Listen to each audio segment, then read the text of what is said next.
In this video, I will show you in a quick and practical way how to download files or projects from GitHub to your computer.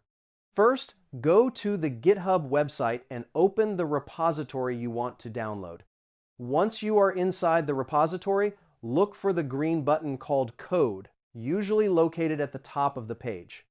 Click this button and you will see different options to download the project.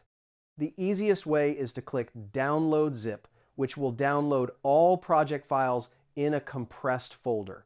After the download finishes, go to the folder where the zip file was saved and extract it. Then you will have access to all project files on your computer. Another way to download the project is by using Git through the terminal. To do this, copy the repository link by clicking the Code button again.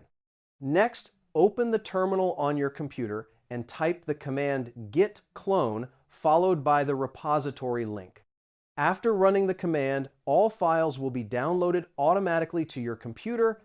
This method is very useful if you want to keep the project updated or make changes to the code. And that's it. Now you know how to download from GitHub quickly and easily. Save this video so you can check it again later if needed.